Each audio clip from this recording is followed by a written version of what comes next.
Welcome in to Bears Weekly, a Chicago Bears network production. Download the Chicago Bears official app, brought to you by Verizon, to follow the team on the go. Bears Weekly is brought to you by Advocate Healthcare, Bet Rivers, CDW, Connie's Pizza, and Miller Lite. Here are your hosts, Jeff Joniak, a.k.a. the Mayor of Bearsville, and his sidekick, Tom the Surfmaster Thayer. NFL facilities have cleared out for a month or so, including Hallis Hall, the calm before the storm, so to speak, and we can't wait for the storm. Welcome into another edition of Bears Weekly here on ESPN Chicago and the Chicago Bears Radio Network. I'm Jeff Joniak with Super Bowl Bear Tom Thayer and former Bears quarterback Jim Miller from SiriusXM NFL Radio, moving the chains. A full hour of conversation thanks to our producers Jordan Tredup and Dan Barilli from the Bears and the folks here at the ESPN 1000 studios. The executive producer of the Bears Radio Network is Eric Ostrowski. And coming up in our next segment tonight, we sit down with new starting right guard Nate Davis. Fellas, how we feeling? Jim, what's going on, my man? Doing well. This last couple days, I was up at Michigan State baseball camp with the boys. So baseball season for the summer, and we get right into football. So hard to believe, here we're a little over a month away, and everything's going to get rolling again. Tom, he's on his summer break like the rest of the league. I know you love hearing that. I know you love it. You know what, Jeff? When you talk about the facilities being closed and stuff, I am for that in terms of the coaches and the training staffs and the equipment guys, because once they start training camp, it's 7 days a week, 24 hours a day. So if somebody does need a little bit of a rest time, because we have a chance to talk to some coaches and stuff, and what are you going to do during this period of time? And is there only vacation of the year? Again, like my rant last week, and I heard a lot about it, I hope that the players don't believe that they deserve a vacation, because it's really not vacation time. It's continued a prep time. So, yeah, if the coaches get to clear their mind a little bit, so be it. Enjoy some time with your families, because the families are the ones that suffer the most, to head coaches, assistant coaches, the staffs of each organization. So I am for the break for those guys. Reporting day is Tuesday, July 25th. Of course, rookies and quarterbacks start a little earlier than that. Training camp schedule now in place, July 26th through August 14th. Tom, only 9 public practices this year. Of course, a week in Indianapolis to get ready for the Colts, and that practice schedule there will take some of that away. But if you want to go, you gotta get a ticket and get over there. There's only 9 of them. You know what, Jeff? I'm almost thinking as the audience at training camp practice is a thing of the past unless you're invited, because a lot of these teams staying at their own facilities, they really don't have what is needed to provide for huge crowds that we used to be a part of, either in Platteville or down in Bourbonnais and stuff. So, 9 practices, opportunity for them to come and see the Bears in a preseason work atmosphere, but not so sure how long that will even last. And, Jim, only a few of those will be in pads, frankly. And this is not to say the Bears will be practicing longer than that, obviously.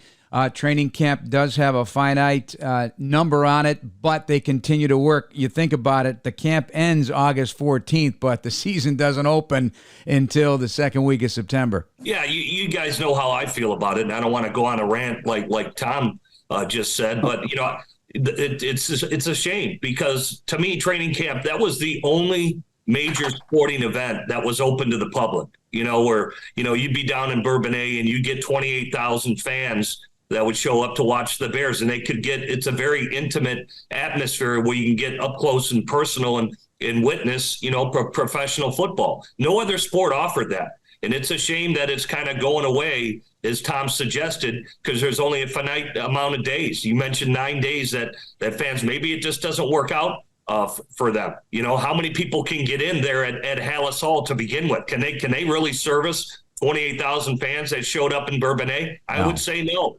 And that's unfortunate. And there's a lot of kids that will be missing out on that maybe, it spurs them to want to play football.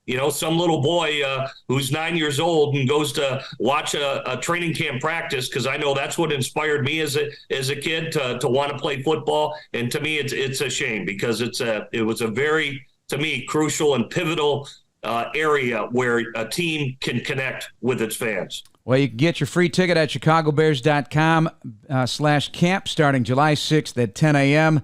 You can select up to 4 tickets per date, subject to availability. And like Jim said, there is limited attendance overall. There is the Meyer Bears Family Fest at Soldier Field.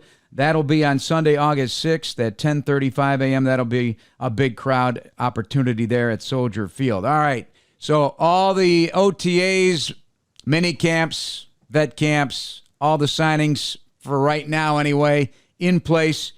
Jim, take stock of the team. Where are they at right now? I think they're in a good place. I think Coach Eberflus and the staff, they've been working hard. Sounds like players now, second-year players, things just happen a lot quicker for them. The install goes a lot easier.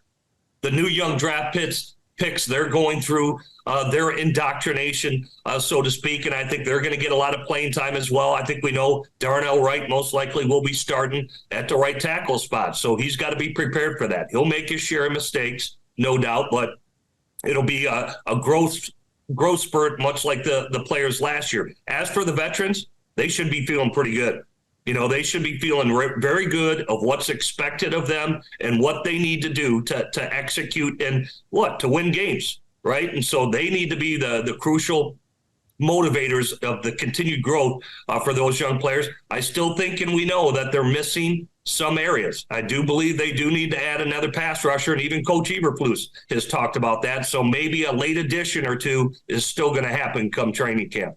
Tom, where do you see it? Ken, I just hope that they give some of the, like when you talk about a guy like Darnell Wright or the running back position or the defensive line where some of these young guys are going to be expected to contribute, they have to understand the reality of full speed football. And I don't know if they can show that in practice, or do they need to have more playing time in the preseason games? So the worst thing I want to happen to the Bears is to have a bunch of young guys, first and second year players starting in that Green Bay game and being caught off guard, because there is a difference between the speed of the regular season and what you see throughout training camp in preseason. When you have a quick whistle at camp and then you have, limited amount of playing time and exposure to real football in training camp. So, and, as Matt Eberflus said last year, he's not afraid of playing young guys. But the young guys need to come in with some experience, so they're not caught off guard by the speed, the physicality, and their job requirements when you talk about playing 4 quarters. All right, first game of the year, Packers. We've already talked about it behind the scenes, Tom and I, Jim. It's the great unknown week 1, but I got annoyed. I saw a Twitter clip on NFL Network. Preston Smith, the outside linebacker of the Packers, was on there, and they had predicted their first 8 games, and they said, hey, how'd you feel about going 6-2 to start the season? But they had opening loss to the Bears and Atlanta the next week. He goes, hold on, I've never lost to the Bears. I've never lost to the Bears as a Washington Commander. I've never lost to the Bears. So, that idea that they've never lost to the Bears at a certain point. Many of those guys haven't. It just gets your blood up, doesn't it? Yeah, well, yeah, and it should. And for the Bears, it's time to change the tenor. It's time to change the tone of this matchup. Green Bay has dominated it for over the last decade, I would say. Aaron Rodgers is gone. It's time to change history here. There's an opportunity with the young Jordan Love, and quite frankly, they weren't a very good football team last year. Green Bay knows that. They weren't good. They couldn't stop the run, and I don't think they'll be able to stop the Bears' run game week 1. And the Bears need to give them a reality dose of things are about to change. Oh, I agree 100%. I mean, the Bears got to change the tone and the tempo and the outcome and the way that people are thinking down the road. Because, Jim, when you think about this, first game of the year and the last game of the year, they're going to play the Green Bay Packers. That's 2 completely different teams by that much time in between game 1 and game 17. Jim, we got to take our first break. When we come back, we'll be joined by Nate Davis, the offensive guard, the newest Bear here on Bears Weekly on ESPN 1000 and the Chicago Bears Radio Network. This segment of Bears Weekly is brought to you by CDW. People to get it. Jeff Joniak, along with Tom Thayer and Jim Miller. They'll be along in just a moment. First, our visit with new starting guard, the free agent acquisition from the Tennessee Titans, Big Nate Davis, joining us. Good to talk to you. Good to see you. How you doing? Doing good. Thanks for having me, too. Yeah, good to have you. The big news is that everybody's here. The attendance has been unbelievable. This team, and we were talking about how much guys love them playing with each other. And as you get to know your team even a little bit better, maybe you already know that they really do love getting out there together. Yeah, 100%. Just being able to be a part of that energy that's out there every single day is definitely a blessing. It definitely keeps you going every single day too, even on the hard days.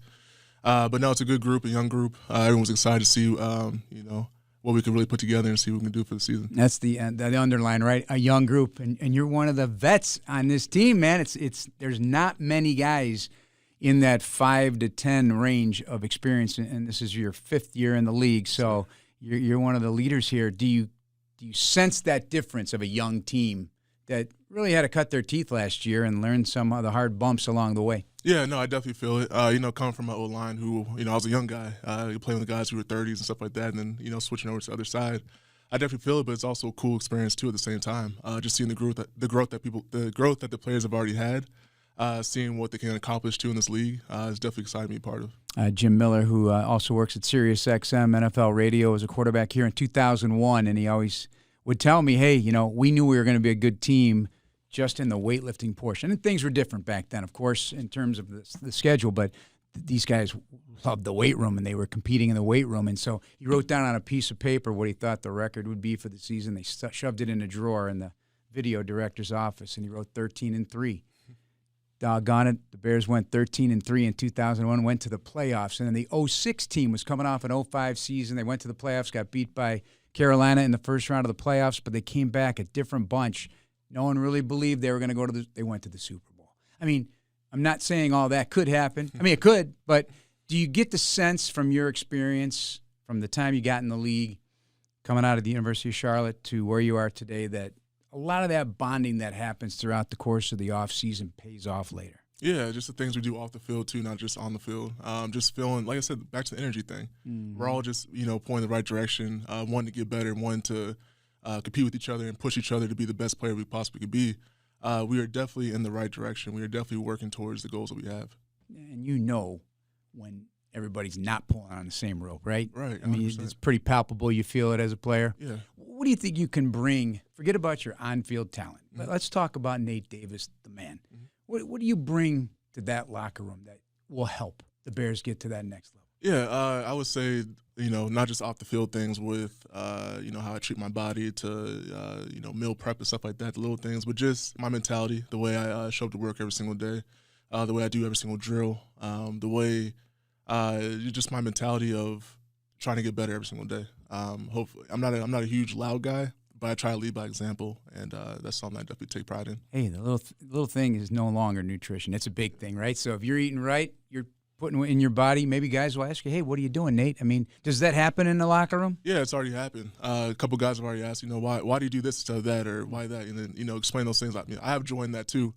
So being able to pass that knowledge down to them and then see them actually take part in that too is that's a good feeling. So are you clearly you're muscled up. The biceps are popping right now at me right now. I feel like I need to go do some push-ups. Do you fuel your body in a very particular way, or do you take advice from the nutrition staff here, or what? Give me a typical meal day for Nate Davis. It was a culmination of many years of trial and error of feeling, what's right for my body, but just listening from the nutrition staff here to just the people in my path to this point now. Just waking up in the morning, everything's particular from breakfast, lunch, and dinner. It's hard to a lot of protein. Yeah, it's hard to give you exact. Sure. What I do, but just know that's very particular. Well, think about this. Lake Forest College is not far down the road from here, and that's where the Bears used to train. There was no cafeteria. So Otis Wilson, the star linebacker on the 85 Bears, was here. I was talking to him on the sidelines, and he's just shaking his head. He goes, man, this place is immaculate. This is like beautiful. He goes, if we had something like this then. Now, granted, exaggeration kicks in. He felt he could play for 20 years because they had to go out and get fast food. Right. That's what they ate. Nobody's packing a brown bag lunch, and there was no services like that back in the day. Do you feel that's – well, you entered into the league during that era. It hasn't been that way for very long. How much of a benefit is that, though, for you, that you don't have to leave the facility or worry about how you're going to plan your meals when you don't have it here? Yeah, even with the training staff, everyone is – in the right direction together, whatever they have to do to help you get to the best, player you could possibly be. I think it's huge. Everywhere you go, if you just walk around the building, you just see different types of, recovery tools or like you said, meal plans or meal prep for players. Like, it's immaculate. It's definitely a blessing. All right, let's talk about Nate Davis, the player. Great career there in Tennessee. Got in on the rookie. I think you started in week 5 your rookie year, and that's the year one of the years Derrick Henry led the NFL in rushing. So that's something you're never going to forget. You have a new address now, but boy, what a memory to play with a Hall of Fame player your rookie season. Take me through that process of coming in week 5, starting, and then never giving it back up, and just blocking for a player like that on a team like that. Yeah, no, it was definitely something I'll never forget. Something special. Definitely a lot of ups and downs, but everything that has put me in the direction or the path I'm in now is because of those moments right there. So extremely grateful to be with those guys, to be drafted by that organization, from giving me the tools to carry that now and help out the team. He was without question the lead back. Here it's going to be backed by a committee, it appears. Any difference for an offensive lineman when that happens, when you get to know one guy that's going to get the bulk of the carries versus an array of backs? Not too much of a difference. The mentality is still the same. Do your job, block for the guy behind you, and whoever's back there, we want to see him succeed. We want to help him out the best way possible. What have you learned about Chris Morgan, the offensive line coach? Everybody they call him SEMO, of course, but what have you learned about his coaching style?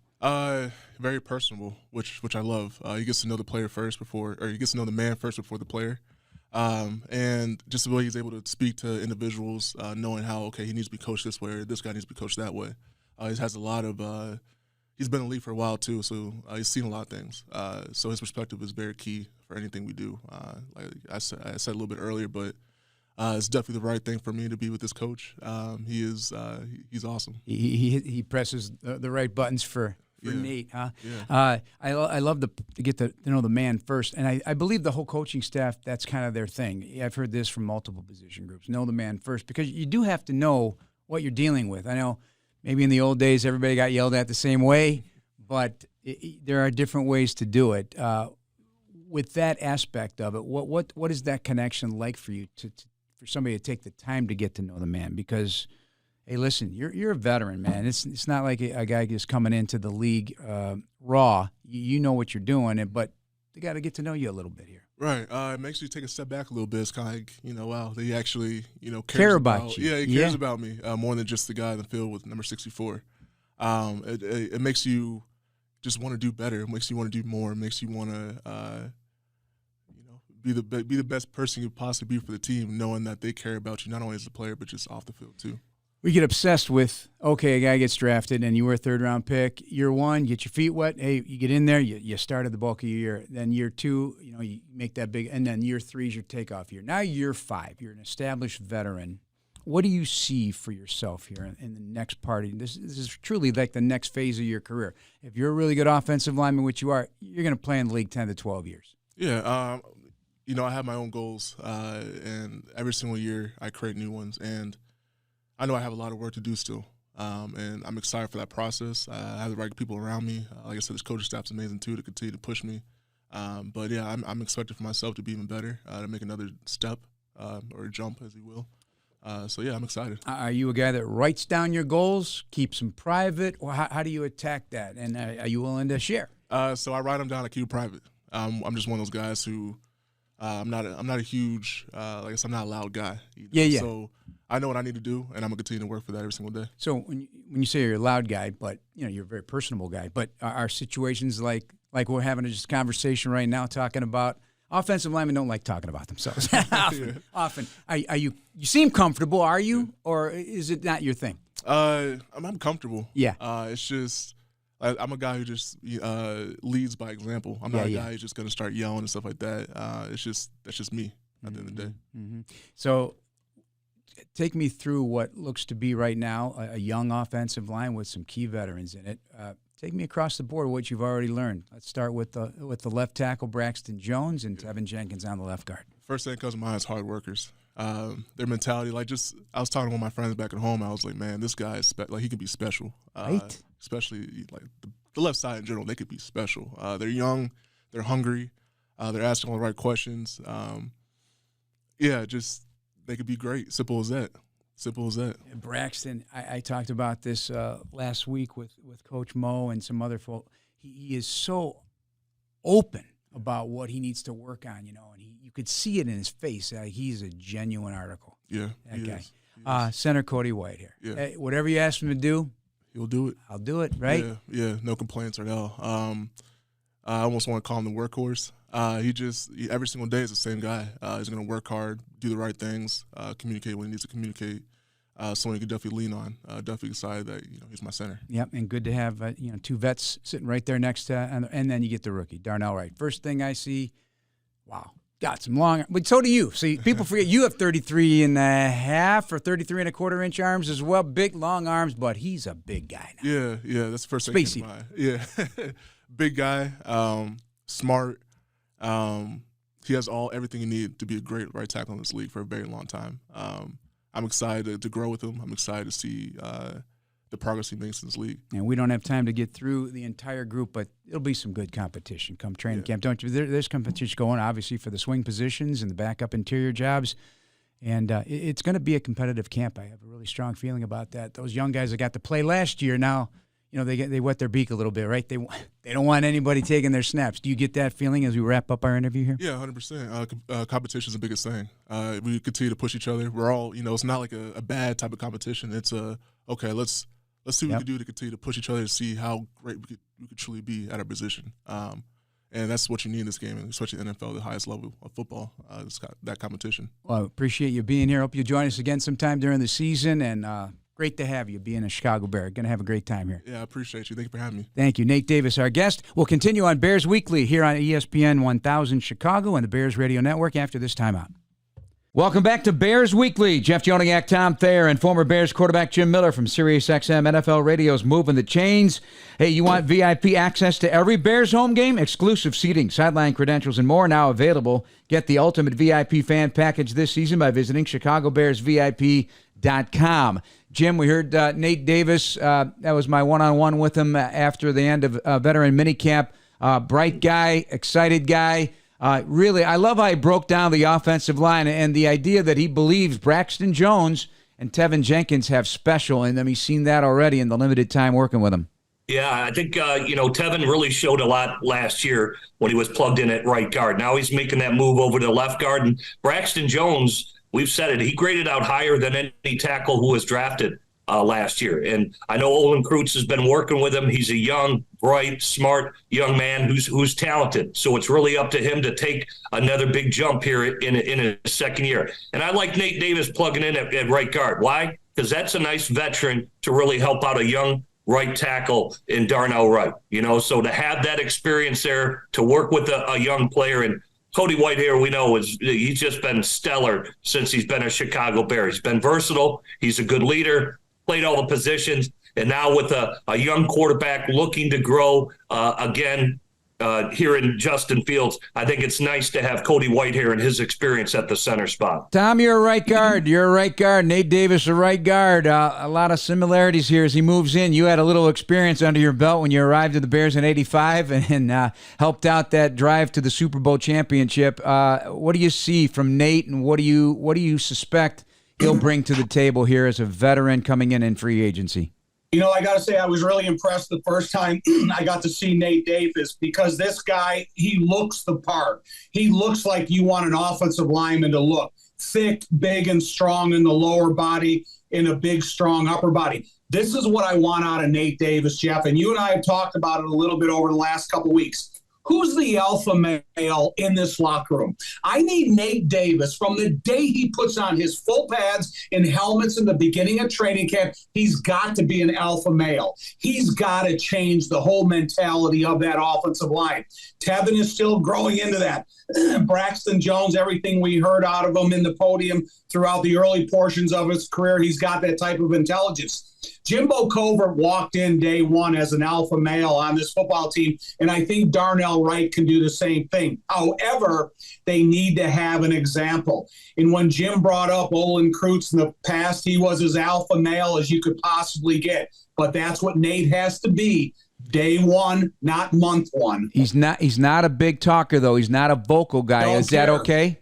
You don't have to be a talker to be an alpha male. You just have to lead by example. You have to show these guys the work ethic that's expected of them, even though they're a younger guy, because it's on display from a veteran. So, look, if you want to have a long, successful career in the NFL, we need an alpha, and we need it now. All right, I got questions for you then. Jim, who is the alpha that you were in a locker room with that Tom just described that doesn't need to be the big voice or the guy who's, holding guys accountable verbally?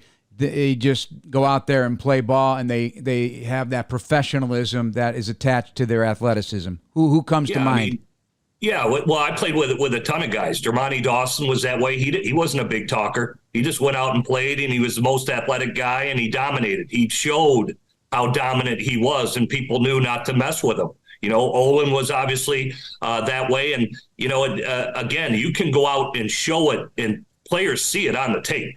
They know who's dominating, and they know who's the badass out there in the alpha male that Tom's talking about. And I do like that thought that Nate Davis needs to do that. I think Darnell Wright definitely has that ability because, like we talked about, physically he's so gifted. He can push people around just because he's bigger than stronger than most. So I think he can be that guy as well just because he's that physically dominant. Now just go out and do it. And trust me, what gains players respect more than anything in the locker room is your toughness, because you need to be tough to play football. It's a tough man sport, and it's not for everybody. But if you show that toughness, trust me, everybody knows who they can count on and who's going to be there when things get tough. Urlacher was an alpha male, as alpha as you can get, and he was not a big talker. Mike Singletary, he was as top of the heap alpha male, and he wasn't one of these guys look at me type of conversationalist. So, there's a lot of guys that we've all had examples to be around. Jeff, you as many as Jim and I. However, you get to probably know the alpha side of some of these guys more than the rest of us. All right, would you have considered both of you guys alphas? I would. Yeah. I consider myself an alpha. I had to talk a lot, certainly being a quarterback, but I think players knew I was going to be there, when times got tough. Yeah, listen, man, we had a great example of an alpha male from Dick Stanfield, our offensive line coach, and I think he inserted himself in every one of the guys that he ever coached, and I think that, we all fell into line according to plan, and we are proud to be considered an alpha male. All right, another thing about this offensive line, I love that the five guys lined up, and basically that's your offensive line until further notice. And this time a year ago, we had no idea how it was going to play out. Is this a positive heading into training camp, Tom and Jim? I think of course it is, because the more time that you can have names on the board that are going to line up first, that's when the competition starts, Jeff, because I was that type of guy that came in and my name wasn't in that first unit. So everything inside of me was designed, affect in the way you practice and everything to try to climb that ladder. So I look at the frontier guys. Yeah, it's nice to have their name on the list. However, there's about 15 guys that are behind them, Jeff, that are chomping at the bit to increase their opportunities. Yeah, I mean, think of Alex Leatherwood. That's a former first-round pick. Whether he's a right tackle or whether he plays a right guard, he should be hungry. A rookie who was drafted is ahead of him right now. And Alex, that should be burning in his gut. That, this kid's just been plugged in there, and the expectation is that he's going to be the right tackle. If I'm Alex Leatherwood, I'd be pissed, quite frankly, because I haven't lived up to my billing as a draft pick, nor what I should be able to play at, the level I should be able to play at as a pro. I do think having the names slated in is good for continuity. That's the direction the Bears coaches want it to go in. But like I said, and Tom said, other players better be hungry to try and remove those names because that's where they want to be. Yeah, we talk the same way about Larry Borum, who was not a first-round pick but had shown great potential right out of the gate as a middle-round pick. Talking about Jatari Carter, a guy Tom was on last year. He got a lot of snaps in this offseason. All right, let's switch gears to the quarterback position because the incessant and unrelenting comparisons of Justin Fields in year 2 and Jalen Hurts in year 2, the numbers were very similar, almost right to the number. And then the takeoff year in year 3. Is too much being made of this because while they are similar quarterbacks, they're not the same guy. There's different aspects of their games. Jim, I'll start with you because you're the quarterback and Tom can follow suit. Yeah, I mean, he should feel comfortable right now. It's his second year in this Luke Getsy offense. And you're right, year 3 to year 4, this is where your career's got to be on the ascent. All right, this is where things should be coming together, and he should just explode onto the scene in every aspect of his game, whether it's running the ball, whether it's passing, check with me's at the line of scrimmage, defenses that he now understands and knows how to attack.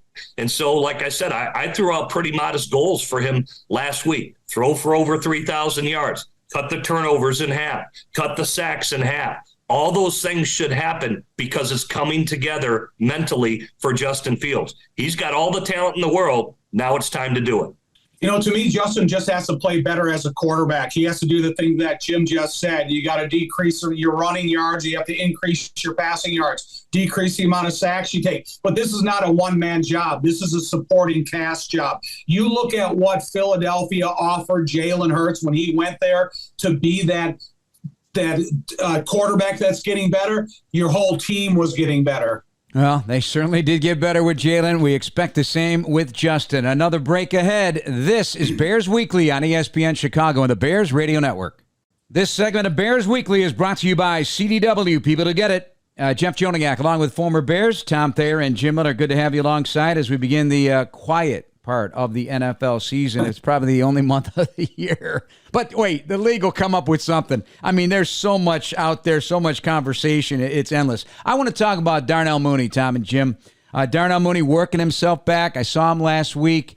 We had a nice conversation. He felt that this journey that he has undergone, being injured for the first time in his life, he learned a lot. He learned a lot about himself. He's glad he went through the process. We'll dig into why later when we talk to him in depth, but he feels good. He feels ready to contribute.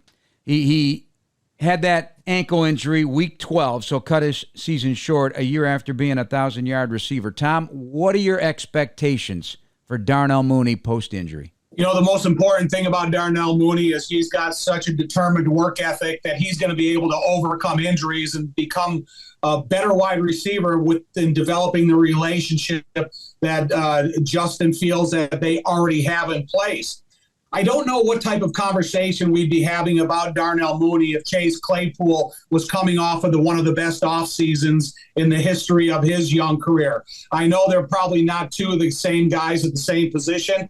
However, there is a need for Darnell Mooney. There is a need for him to continue to improve, and there's a need for him to have that continuous relationship with Justin that puts both of these guys' arrows pointed up. Yeah, I do. I think he's got the speed. He's a two-way go player. I still think he's got to get physically stronger to fight off coverage, but his speed is second to none. He's a two-way go player. Then you put DJ Moore at the X, so that should open up some things in the middle of the field because he'll garner at least DJ Moore well safety coverage, and that should give opportunities to Mooney.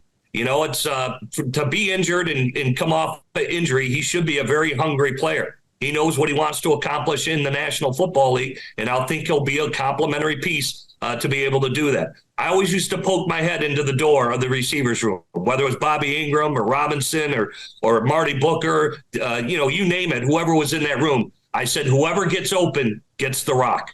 So get open, and you should get the ball because that's what Justin Fields, that's his job to do that. So just get open, man. That's all Mooney's got to do. Tom's laughing because I could just picture right now because I don't know that I've seen Jim this fired up in mid-June, mid to late June here. He has brought his A game today, and you could see it on his face.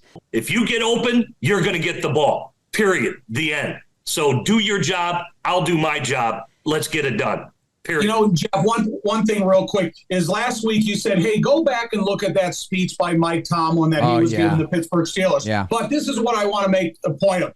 Dick Stanfeld, our offensive line coach, he always used to say, as long as your arrow is pointed up, you're going to get all the coaching you can possibly want and need and to make you a better football player. As soon as your arrow starts pointing down, we got to look to replace you. And it's the same type of speech that Mike Tomlin gave to this generation of players that Dick Stanfeld gave to our generation of players. So no matter what name you bring up from injured to healthy, if their arrow is pointed up, they're going to increase their opportunity for success of the Bears in their own personal success. So whether it's Darnell recovering from an injury or another guy that's still trying to learn what his job is about. And a guy's looking for, a contract extension. He'd like to stay here, Darnell Mooney, and I just think this situation he's in with the added weapons and a third year for Justin in the same offense for the first time, this is going to benefit Darnell Mooney along with many other Bears. All right, couple of other topics here.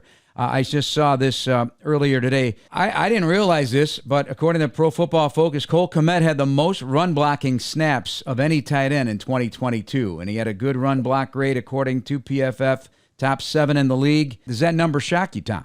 No, I think it's the biggest compliment you can play to a tight end or any exterior blocking personnel that you can put out there. But the tight end and their role and the importance of the running game, the movement of the tight end position, the variety of positions, front side, backside, H-back, fullback, I think Cole Kmet has done a great job of all of those. But I don't think any of us would sit here and deny the fact that inside the red zone, that's when we have to be talking about Cole Kmet the most this season. Yeah, I think, if he's top 7, as you mentioned, his goal should be the top 5. They're going to run the ball just like they did last year. So get more of the same, and he needs to continue to do that. But like the area that Tom's talked about, he needs to explode more in the passing game. He is a true all-around tight end. He's not just an inline guy. You can move him around and do some things with him, and he showed his athleticism. How about that one-handed seam route catch that he made last year? It's within him to do it. And now with Justin and this passing offense growing, he's going to be even more incorporated into the passing offense and the red zone for more potential touchdown receptions. So maybe Cole Kmet, his name can be considered in some of the top tight ends that we always bring up, whether it's a George Kittle or all the other names that are out there, a Travis Kelce. He has that within him, and so more is expected. All right, this is interesting to me. This is where expectations, the definition of expectations from the fan base and those who write and speak about NFL football. So, again, Pro Football Focus ranked all the linebacker units, and I know, Jim, you guys rank units on your show as well on SiriusXM. Second best in the entire NFL behind only the 49ers, the Chicago Bears. Tremaine Edmonds, a lot of attention. TJ Edwards on a Super Bowl team a year ago, put up some good numbers. How do you see it? Well, that's a good ranking, and I do think they have the athleticism there. There's some still pretty good cores out there. I don't think Roquan, the former Bear, he just got $100 million for a reason. They got a pretty good group over there with Patrick Queen, or how about the guys down in Tampa with Devin White and Levante David? So I want to see it to believe it. I think the Bears have the type of talent that they need at linebacker, but I want to see it to believe it in order to have that high of a ranking. So these guys haven't played together yet. Those other groups that I just mentioned have, and they played really well. Tommy? It's all, to me, I don't think you can rank a crew of linebackers unless you rank the defensive line in front of them. Because when you look at the defensive linemen, again, that Edmonds and TJ Edwards have played with the last couple of years, that's top notch. You look at the defensive line in Baltimore. You look at the defensive line in Dallas. You look at the defensive line in San Francisco. You want to rate these linebacker positions and tell me how productive their defensive line is. That's what's going to tell you about how good the linebacker position can be. Edwards, 7th in the league in tackles last year. Edmonds, the best coverage grade, and that size and length will certainly help the Bears defense out significantly. One more segment to go. This is Bears Weekly here on ESPN Chicago and the Bears Radio Network. Want VIP access to every Bears home game, exclusive seating, sideline credentials, and more now available. Get the ultimate VIP fan package this season by visiting ChicagoBearsVIP.com. Jeff Joniak, Tom Thayer, Jim Miller from SiriusXM NFL Radio's Moving the Chains. We wrap up tonight's show. This is the whip around. A lot of different topics. I'm going to start with one that's kind of strange. What moment in your careers did you know it was time to retire? Well, for me, it was kind of, a lot. I think all players would like to go out on their own terms, but for me, that wasn't the case. Once I blew out my hip for the Giants, the doctor basically told me, "Hey, man, it's finality for you." So it was decided for me, and then you have to come to grips with it. And once it was decided for me, I've got to live with it and be able to move on. So that's how it happened for me. And I've been able to do that and move on from it. Wasn't able to come to an end on my own terms, which is unfortunate, but that's the way life is. At the end of my career, I had a 2-year contract with the Miami Dolphins. So at the end of my first year with the Miami Dolphins, I was sitting on kickoff return at overtime against the New England Patriots. And as I was sitting there with my hands on my knees, watching the ball fly over my head, I said to myself, I don't want to be here anymore. I turned, I went and made my block, walked out of the bus after the game, and I was sitting with Coach Shula. And he says, hey, I would like you to come in and compete next year for the starting right guard spot. And I said, Coach, I think I'm going to retire. So, you better be prepared for that. He goes, I never listen to a veteran the first week after the season's over. Take your time, figure it out, come to minicamp. And I knew I was done, but, and that's the way it was. I mean, I was on the field and I convinced myself. Well, you opened the door because you said, Coach, I think, which means you're beat and you're done. Right. That's it. But, the not so comical part of it, you guys obviously have had long careers now in broadcasting. You found a niche to still stay in the sport. Jim working at Michigan State as a color analyst for years, and then having such a great career at SiriusXM, NFL radio. Were you scared to retire to determine what was next, Tom, Jim? Because, I had a conversation with Jason McKee the other day about that topic because, you think, okay, but now what? Like, you're home and you're waking up later in the day and you're like, okay, what am I going to do with the rest of my life? You guys are retiring in your 30s. Did you ever feel scared, Tom, about what was next? What were you going to do with your time? And Jim, follow suit. Yeah, I mean, I live life scared. I never know what's coming around the corner. And then I retired when I was 33 years old. And when you go out and you fill out a job application, they say, well, what have you been doing for the last 30 years? Playing football. There's not a lot of people out there looking for ex-players, but I think if you get yourself mentally, you stay physically prepared, then opportunities are going to present themselves. And I was super fortunate of that. And I loved the football when I played it, and I loved it after I got done playing it. So that really benefited me a lot. Yeah, for me, I knew I was still always going to be involved in football. To me, it's the greatest sport on the planet.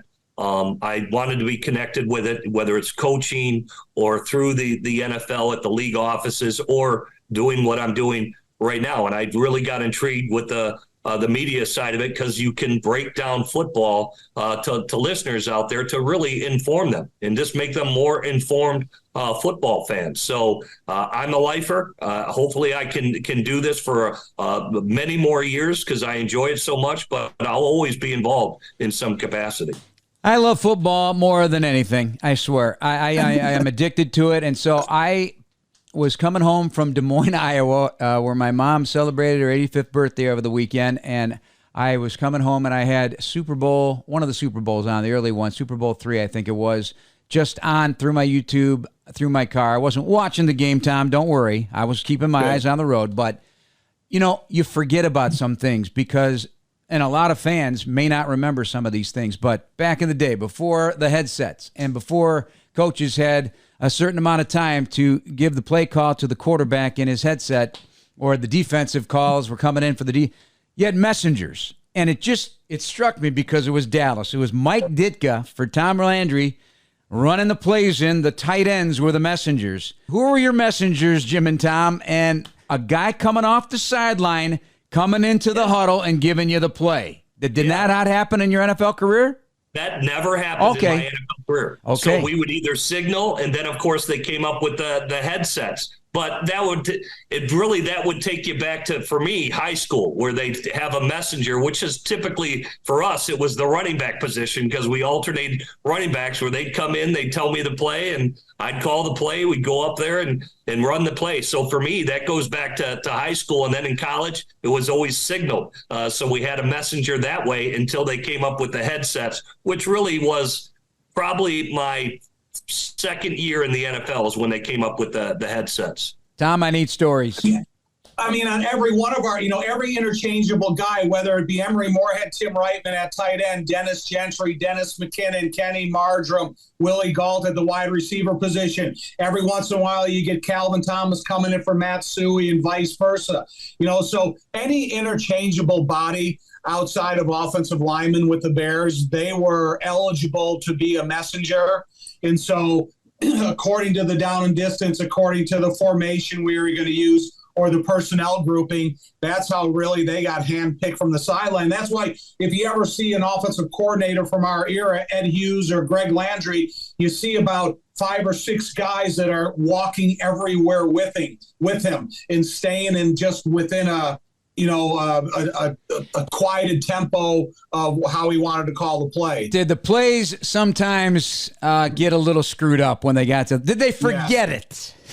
In our era, they did. That's why I think that the quarterbacks had to know the information so well that if a player came in and gave them the formation and the strength, then they could probably say the play to themselves after they started it. So, in my era, I remember when Jim Harbaugh went from the messenger to the headset, and I think the headset and the helmet probably helped them the most. All right, 2-minute time, so we got to do a whip around here. Ready? Here we go. Sports Illustrated writer Gilberto Manzano did a first-round redraft of 2022. Braxton Jones would go number 19, Jaquan Brisker 25. Hey, those are good grades, and those players have played well. So, again, we'll see how they grow. I like what Brisker can do physically, and I like Braxton Jones. I think he's physically more talented than what people know, and he's a smart player, what you need to have success in the NFL. Tom, I think Brisker may be